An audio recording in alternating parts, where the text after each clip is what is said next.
Alrighty, so in this video we've got a slightly messy shape, sorry, but we've got a straight line ABE across the top here, and then we have another line AC, which you can see coming in through here, AC, and it bisects angle DAB in the corner. So this is this angle over here that is bisected.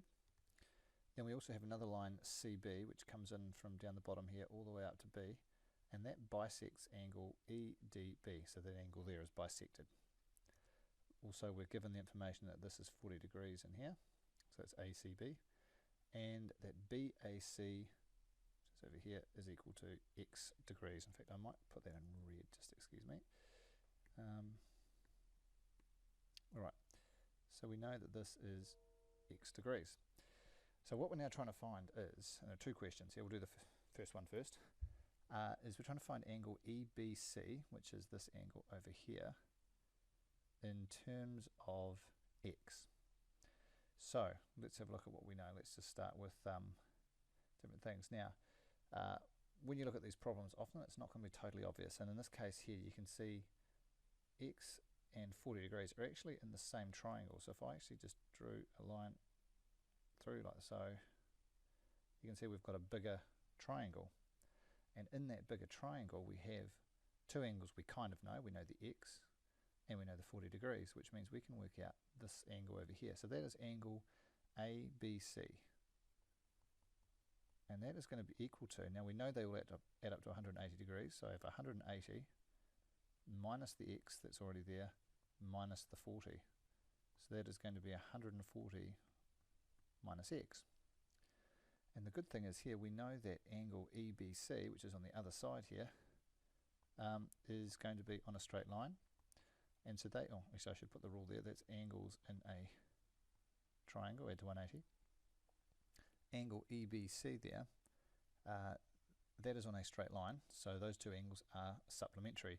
So that's going to be 180 degrees minus this 140 minus X, which is going to end up being 40 plus X, so X plus 40 degrees, and that is angles on a straight line. And that is it. There you go, 2 steps. So the thing with this problem, it's about spotting the fact that we can actually create one large triangle instead of having to deal with the two smaller ones. Right, so moving to the second part, which is a little bit trickier, but now we know that this is X plus 40, so let's write that in there. Now we know from the question over here that CB bisects EDB, which means that this angle in here is also going to be X plus 40, because those two are equal. And now we have this smaller triangle right here, which is getting very messy, sorry, and we know those three angles add up to 180 degrees. So I can work out this angle, so that is angle, I'm just going to call it G. Angle G is going to be equal to 180 minus the 40 degrees already there, minus the X plus 40, which is going to leave us with 100 minus X. And then we know on the other side over here that will also be 100 minus X, because those two angles, and I'll call that one H, angle H is going to be the same because they are vertically opposite. So I'll put vertically opposite angles. And finally, up the top left here, we know that this angle in the top left corner, which is angle CAD, is also equal to X, because from the very start of our question we were told that AC, that long line, bisected this whole angle. So in that smaller triangle on the left here, we now have three angles. So our angle that we're trying to find, ADB, must be equal to the 180 in a triangle, less the X in that top left hand corner, up here, less the 100 minus X over here, which is H. And that is going to be 180 minus X minus 100, which is 80. And we've got minus X, take away minus X, which is plus X, so the X's cancel out.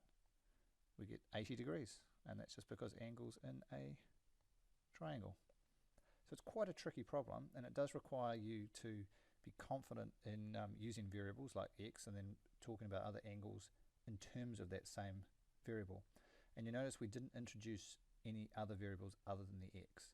So we were quite happy carrying x plus 40 from this outside angle into this small triangle, and then down here to 100 minus x. And if you can do that in these problems, it'll make them a lot easier to solve.